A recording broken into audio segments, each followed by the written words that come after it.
Hello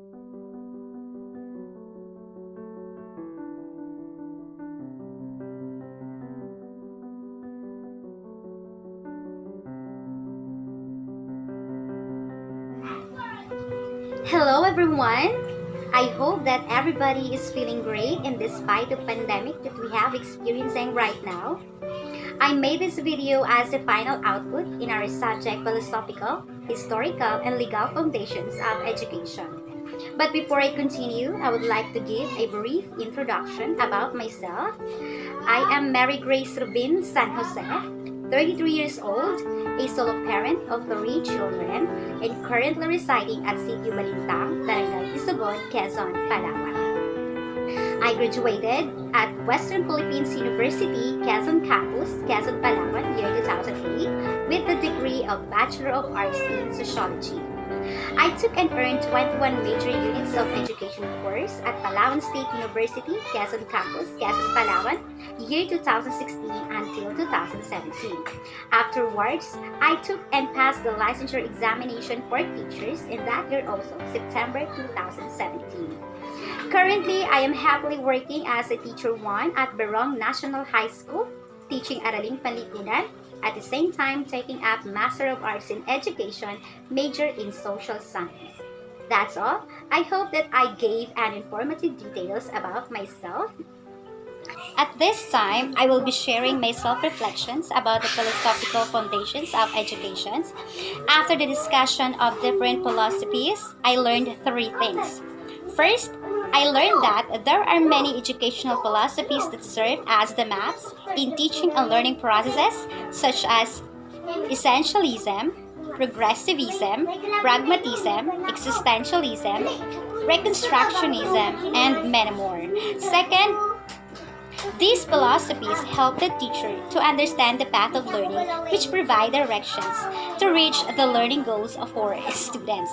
And best of all, I learned that a teacher who is guided by philosophies would be able to analyze own actions and understand the positives and negatives of his her methods that would help the learners in cultivating potential abilities. Then I realized 2 things. First, educational philosophies are very significant in shaping teaching methods, strategies, and practices that enable the schools and the teachers in providing education with philosophy. And the second, without educational philosophies, education would not be effective, as same as the result of giving an appropriate therapy to a sick person. Among the philosophical foundations discussed, I believe in progressivism because we are living in a world with diverse individuals that possess different abilities, capabilities, and intelligences. I believe also that teaching and learning process should value the holistic development of a learner and recognizes individual differences where learners can learn without discrimination. In my teaching experience, for instance, I gave a specific topic to the class, then divided them into groups composing of members with the same interest, ability, strength, and intelligence. This method allows them to show personal ability and intelligence using appropriate activity in presenting knowledge and ideas. Some of the group activities that I used to cater different learners are the following. Panel discussion for the learners with verbal linguistic intelligence. Musical for the learners with singing skills. Role play for the learners with bodily kinesthetic intelligence. And drawing objects for the learners with visual spatial intelligence. Among the philosophies we have discussed, I considered myself as a reconstructionist type of teacher because I believe that in order to produce active, responsible, and useful members of the society, the education must develop and nurture the learners to become observant and inquisitive to a changing environment and develop a self-sacrificing manner for the reconstruction of the better and stable society. In my teaching experience, for instance, I gave such tasks like a research paper engaging the learners to the society that enables them to analyze and understand societal issues and let them draw actions or recommendations in solving problems. And now I will be giving my self-reflection about the historical foundation of education. The three key learnings that I have learned from the lessons are the following. First, I learned that some ancient philosophers, such as Socrates, Plato, Aristotle, and John Dewey, had contributed ideas in shaping practices and methods of current Philippine educational system.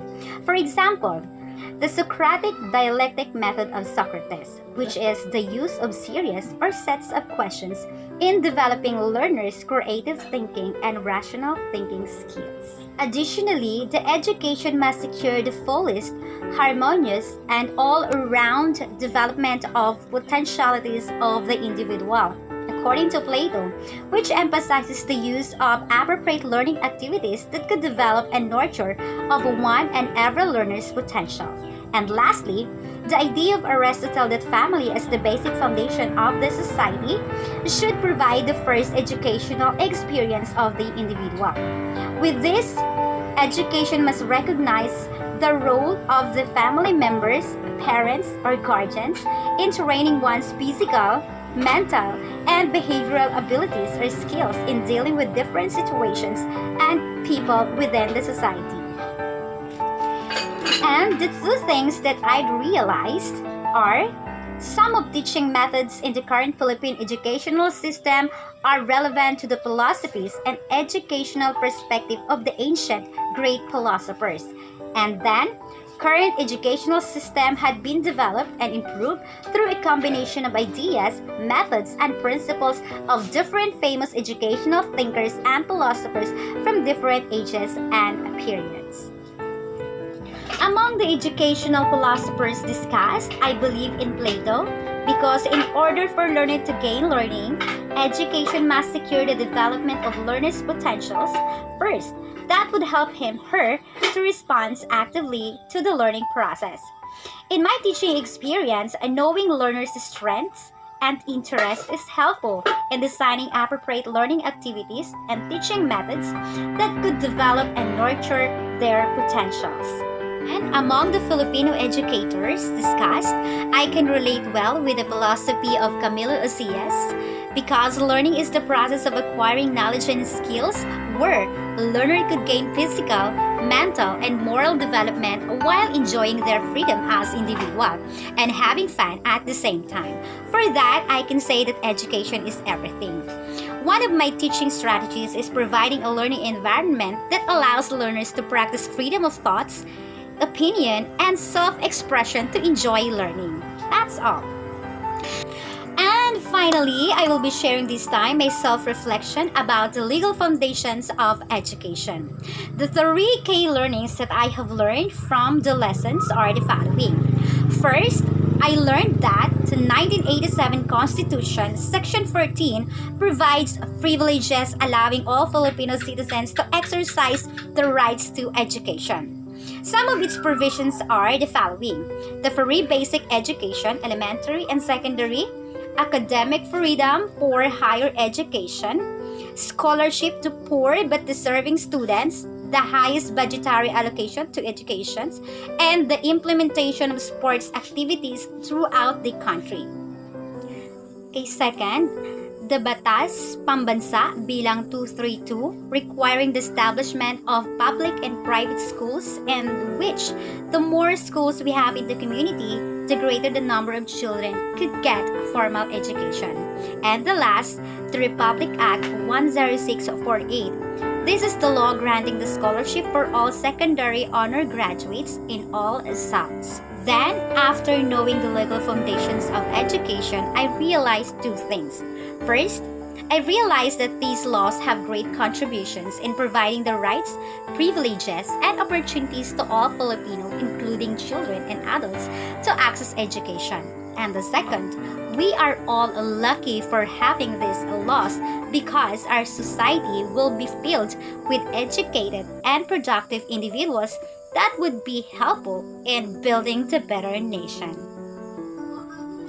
I was pleased that I learned some legal basis of education because the knowledge and information that I have gained from the topics would be my guide in preserving and valuing the rights of every Filipino to have equal opportunity to access education. And I will always remember about the provisions of 1987 Constitution, Section 14, because all of the privileges for the public and private institutions with its learners were constituted and declared.